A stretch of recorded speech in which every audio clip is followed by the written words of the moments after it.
The last few weeks of gospel readings have been pretty rough.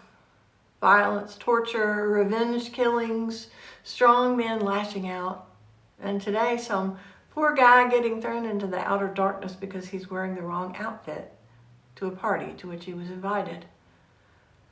Well, one wonders what to do with these stories. Is Jesus saying that God is like this?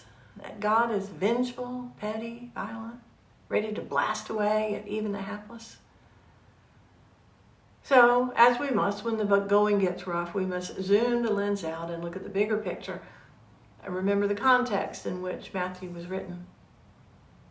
We know that there was conflict in Matthew's community between traditional Jews and those Jews who came to believe that Jesus was God's Messiah, and who were also beginning to include Gentiles in their community as well. We know that the temple had been destroyed by the Romans, and that there was plenty of finger pointing going on about whose fault that was.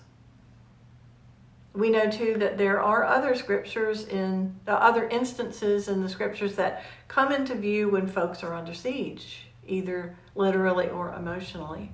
Stories of power and revenge toward those who were doing the sieging, like all the blood and violence in the Revelation to John, for instance, or when a psalmist entreats God to grind enemies into the ground and dash people against rocks. We know there are other scriptures depicting God with white-hot anger, wreaking havoc and destruction. We don't like them particularly, but we know that they're there and that they had some meaning for the people of God at particular points in history.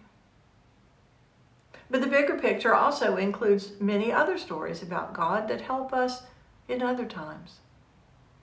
And our readings today provide some of the most beloved of those.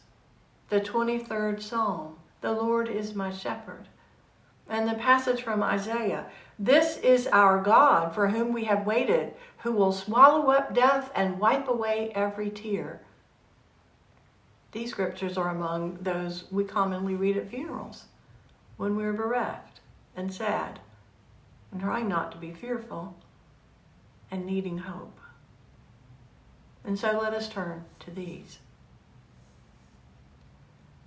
In the last 8 months, more than 1 million people in the world have died because they became infected with COVID-19. More than 200,000 of those people died in our country. Among these people were doctors and nurses and bus drivers and cleaning ladies.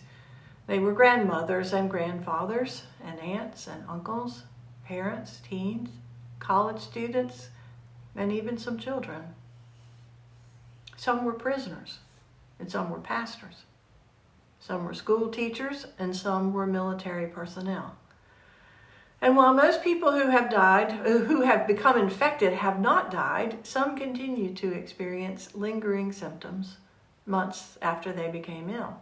They're called long haulers, while others have experienced damage to their hearts or their lungs or their brains that may be permanent. Further, millions of people have become unemployed. Entire industries that were thriving just a few months ago were decimated in a matter of weeks, and all the people let go.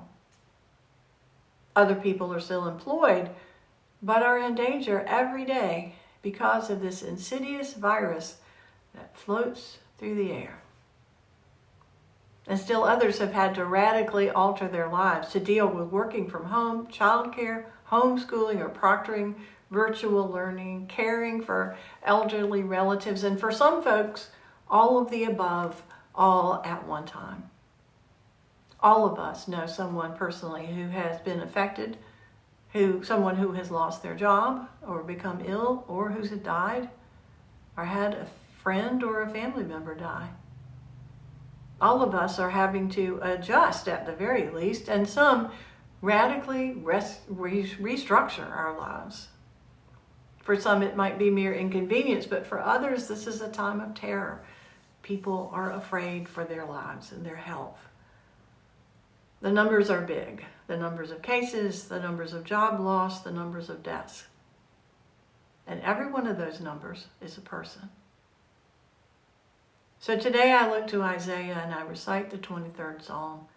I look to these just as I do in the burial office to help me lament these deep losses, knowing that someday God will wipe away every tear and take away all these indignities and swallow up death forever.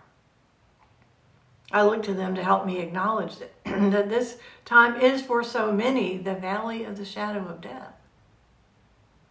I look to them to remind me that there's so many tears, so many who need shelter and refuge from so many blasts of the ruthless, and so many who just need decent food. I can understand the impulse to be attracted to the stories about exercise of power, stories of blame and strength and revenge, but in a time like this when we see such suffering around us, and I haven't even mentioned the floods and the fires and the scourge of racism and all the other isms that affected God's people, those stories do not tell us about the God we have waited for, that he might save us. The God who will save us is the one who will destroy death rather than cause it. That God is the one who will provide sanctuary rather than cast the hapless into the outer darkness. That God is the one who will wipe away tears, all tears from all faces, and take away disgrace. That God will give dignity and life. That God will not humiliate. That God is the one who came in weakness to live and die among us as one of us in the person of Jesus of Nazareth. And so it seems to me today our scriptures help us to foster hope, yes, and also to recognize the pain of the world today and to lament. And finally, to trust in God, our shelter, our shepherd, and our Redeemer. In the lovely novel Gilead by Marilyn Robinson, the storyteller, the Reverend John Ames, as he muses on life and death, quotes from our passage from Isaiah, he will wipe the tears from all faces. And he adds this commentary, it takes nothing away from the loveliness of the verse to say that that is exactly what will be required, to wipe the tears from all faces. To which I say, Amen.